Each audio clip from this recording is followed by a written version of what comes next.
Guys, how are you. आपकी concentration term चल रही है जिसको आपने अच्छे से पढ़ा होगा।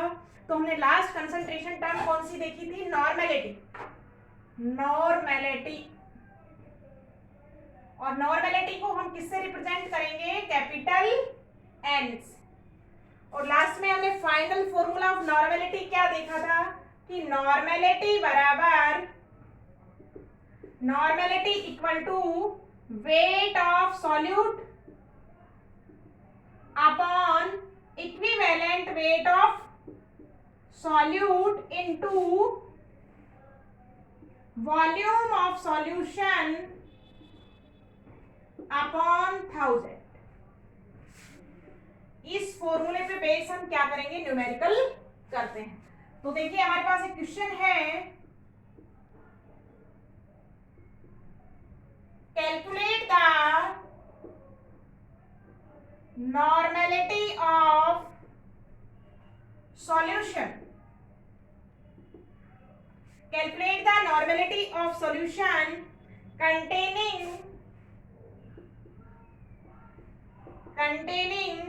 3.65 gram HCl in 250 ml of solution। ये क्वेश्चन हमारे पास है, नॉर्मेलिटी निकालनी है। तो सबसे पहले देखिएगा क्या क्या गिवन है हमको। यहाँ पे क्या है कि calculate the molarity of solution containing 3 HCl। तो देखिएगा एक छोटी सी बात होती है हमारे पास कि आपने क्या डाला है? HCl। और जो मेनली सॉल्वेंट होता है वो क्या होता है? आपको अपन मुख्यतः किसमें डिसॉल्व करते हैं चीजों को? वाटर में। तो HCl को वाटर में जब आप डालेंगे तो क्या बन जाएगा? सॉल्यूशन। तो यहाँ पे HCl क्या है? HCl is solute and H2 is a solvent. तो क्या गिवन है आपको? वेट ऑफ सॉल्यूट आपको गिवन है कितना? 3.65 ग्राम। तो क्या क्या गिवन है हमको? वेट ऑफ सॉल्यूट बराबर कितना है? 3.65 ग्राम। अब बात आती है इक्विवेलेंट वेट ऑफ सॉल्यूट। पीछे चलेंगे, रिवाइज क्लासेस देखेंगे कैसे कैलकुलेट करते हैं इक्विवेलेंट वेट को। तो हमको पता है इक्विवेलेंट वेट बराबर molecular weight upon, in the case of acid, their basicity. तो molecular weight of HCl, H का 1,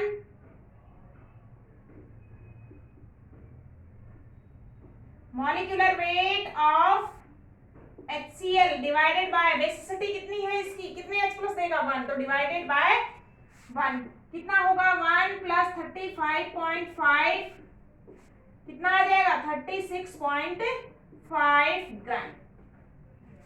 रखिएगा क्वेश्चन में वेट कितना गिवन है हमको? 3.65 ग्राम।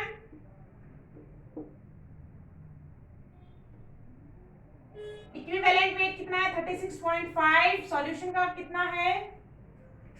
सॉल्यूशन इज 250 ml और divided by multiply by 1000। Point हटाएंगे 20, 1 पॉइंट हटाएंगे 1, 10 से 10 कैंसिल आउट, 10 10 10 10 कितना आ जाएगा? 10/25.4 क्या आ जाएगा? n litre inverse. कितना आ जाएगा? 5n is the normality of solution। तो इसको क्वेश्चन को नोट डाउन कीजिएगा फटाफट। मैंने नोट्स में एक और क्वेश्चन भेजा है, उसको भी आप सोल्व आउट करेंगे।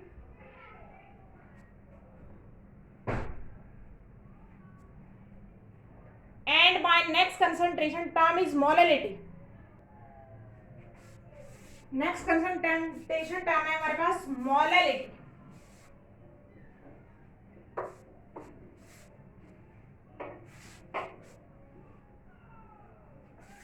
नेक्स्ट हेडिंग डालिएगा, 7 नंबर कंसंट्रेशन टर्म है हमारे पास क्या?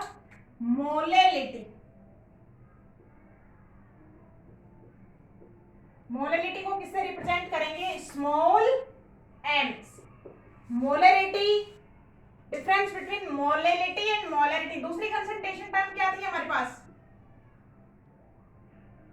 मोलैरिटी, उसको किससे किया था हमने? कैपिटल M से।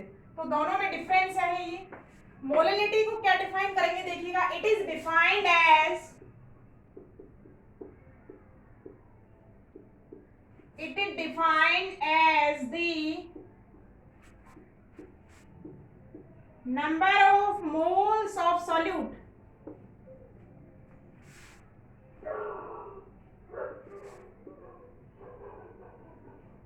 dissolved in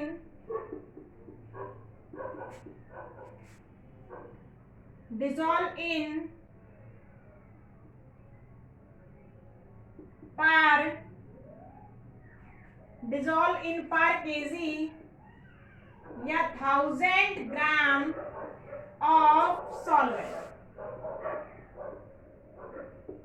कि क्या करें हम? नंबर ऑफ मोल्स को किसमें डिसॉल्व करें? 1 kg में या 1000 ग्राम में, तो उसको हम क्या बोलेंगे? मोलैलिटी।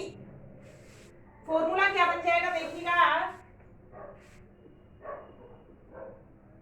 मोलैलिटी बराबर क्या हो जाएगा बताइए? Number of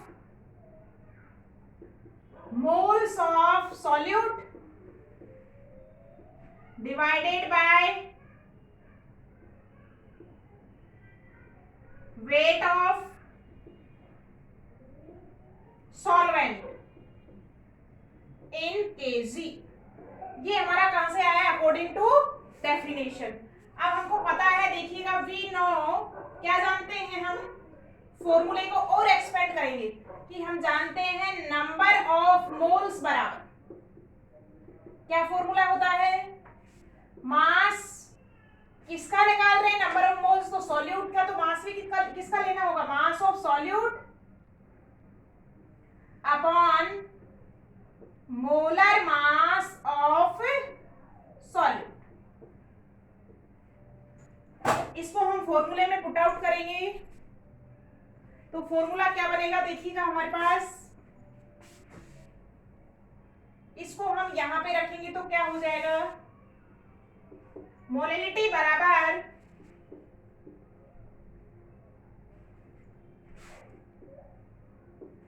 mass of solute upon molar mass of solute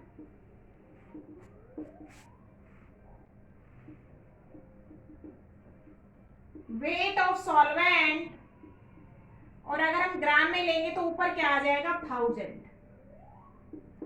क्योंकि ग्राम को किलोग्राम में बदलेंगे तो 1000 का क्या देंगे? डिवाइड करेंगे, और 1000 का डिवाइड करेंगे तो 1000 कहां चला जाएगा? रेसिप्रोकल होके ऊपर। फॉर्मूला कैसे लिखते हैं? मोलैलिटी बराबर weight of solvent, sorry solute, upon molar mass of solute into weight of solvent in gram upon 1000. So this formula is very important for numerical. इसको नोट डाउन कीजिएगा फटाफट।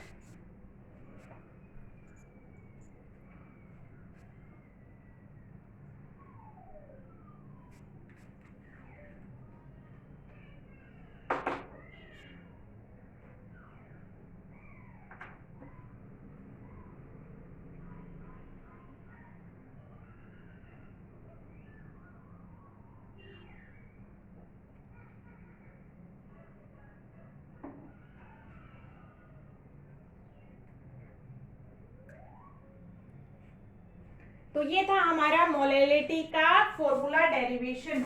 अगर हम बात करें किसकी? यूनिट की, तो यूनिट ऑफ मोलैलिटी क्या हो जाएगी? यूनिट ऑफ मोलैलिटी बराबर मोल पर केजी। क्या हो जाएगी? यूनिट हो जाएगी किसकी? मोलैलिटी। सो स्टूडेंट्स, 7 आपकी कंसंट्रेशन टर्म कंप्लीट होती है। Next concentration term I am discuss in my next class. सभी कंसंट्रेशन मल्टीप्लिकेशन टर्म को आराम से पढ़ेंगे, उनको समझेंगे, क्योंकि this topic is also revised in 12th class.